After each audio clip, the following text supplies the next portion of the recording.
Hello, it's Dawn Michelle from Boho Tarot, and today I'm here to do a wrap-up for January 2019 and talk about some of the things I will be doing moving into February. I'm a little bit late on this video because it actually is already February, but that's okay. Better late than never. So January was an exciting and a little bit of a hectic month for me. After creating content for my blog and business for the last few years, I finally made the move to video content, which is something that I've wanted to do for a really long time. But of course, like all new things, it's been a little bit bumpy as I work to really define my content and refine my process, but it's also been a lot of fun as well.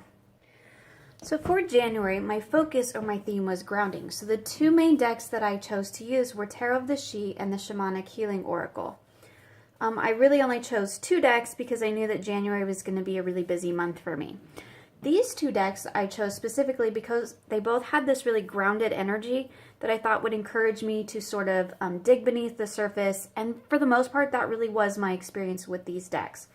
I'm not going to go into too much of a review on my wrap-ups because I do plan on doing a full in-depth review of all the decks that I work with.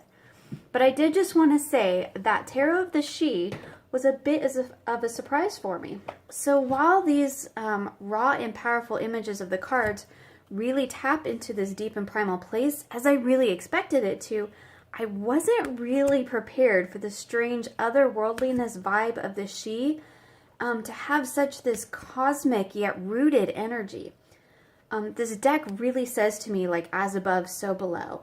It's really kind of a strange but powerful and beautiful balance. It feels both personally intimate and universally connected. To me, this deck really embodies an otherworldly cosmic consciousness that's rooted in the ancestral collective of the earth. It really has been an amazing deck to work with, and one that I look forward to continuing with into, 2019. Here is the back. So you guys have seen this deck on my channel many times, I'm sure. So the Shamanic Healing Oracle was a really wonderful complement to the Tarot of the She. And I had some really wonderful and powerful readings with this deck. But really, I used it in conjunction with the Tarot of the She, and it definitely added deeper messages and deeper layers to my readings. It's quite a wonderful deck to pair together. So there you go. So those were my decks for January, the Tarot of the She and the Shamanic Healing Oracle. So moving into books, I began The Great Work at the end of December, and I kept up with it really well till about mid-January. So far the readings are pretty interesting, but when it came to these journaling prompts, I found I was really starting to repeat myself because some of the questions are pretty similar and focus on the same subject matter. As you can see, I haven't really gotten very far. I'm only on section 4, which is actually, okay, so maybe not even quite mid-January because January 11th is the prompt here. So truth be told, I found myself a little bit frustrated by the journal prompts.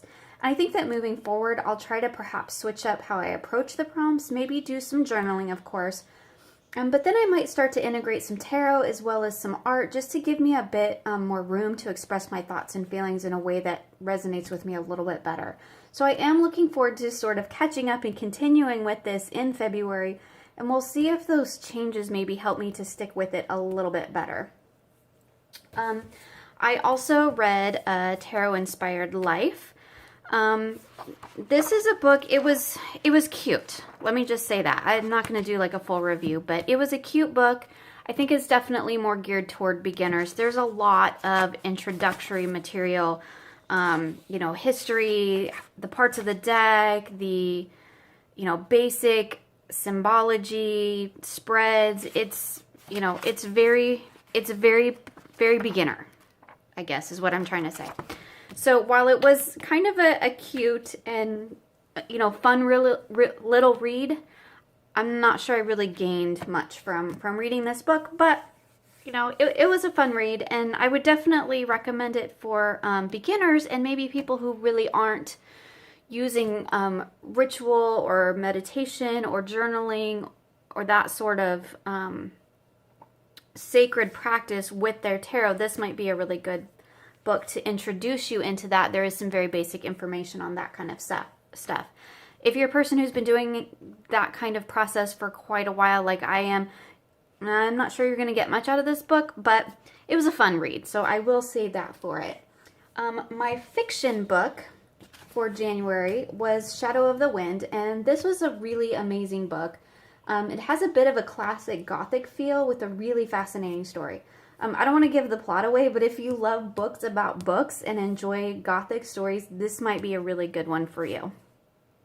So my primary focus in January was, of course, this channel. So a great deal of my time was devoted to a lot of planning and preparation, not only for the videos that I have released to date, but for the upcoming videos. So that really wraps up January and brings us into February. So for February, my focus is going to be primarily on chakra and energy work. I'm going to do this a little bit backwards this time. For books, I'm going to be finishing up The Wheels of Life, which is sort of providing a backbone for my chakra work. And you can see I've done a lot of highlighting in this book, taken a lot of notes. And I am almost done. I am in the last little bit, so I should be able to finish that up in February. And I'm also going to watch Giselle Madwitch's Chakra series here on YouTube. So for decks, I will be working with the Triple Goddess Tarot in conjunction with, with my chakra practice, because it does have the chakra cards, and that is the main reason why I purchased this deck. I do really like the goddess images too. I think the artwork is really beautiful, so I'm looking forward to working with those as well. My deep dive deck that I'm planning to really dig into this month is the Tarot of Transformation. It really wasn't on my plan to work with this month, but I did manage to get a hold of it, so I decided to go ahead and dive right in because I absolutely love the artwork in it, and I think it's gorgeous. The cardstock, I have to say, is really disappointing. It's really thin. It's, you know, kind of, it's like a greeting card. That's what it reminds me of. But the images are just gorgeous, and I'm really interested to see how the keywords play into the arcanas. And of course, I'm really interested in reading the book and checking out that. So that's going to be really exciting. I'm really excited to work on that. So for art, I have a couple of deck modifications and art projects that I'm hoping to finish up this month. One of which has been really fun, and I have been creating some intention and altar cards out of a tarot deck that I repurposed because I just didn't like it and it didn't work for me at all. And then I tried to mod it, and then I ruined a couple of the cards, and it was a hot mess. So I'm really happy with it, and I will definitely do a video on that at some point when I get a little bit closer to having a couple of the cards finished. As for my videos, this month I'm hoping to get out a few more of my in-depth deck reviews. I'd also like to do some deck collection videos and some more deck mod tutorials. I do also have a Tarot with Intention series that is in the work, but I'm thinking that that's probably not going to be ready until like maybe March or so. So I think that's all for me right now. I hope you have a beautiful and blessed February, and I look forward to seeing you again soon for more creative tarot for an inspired life.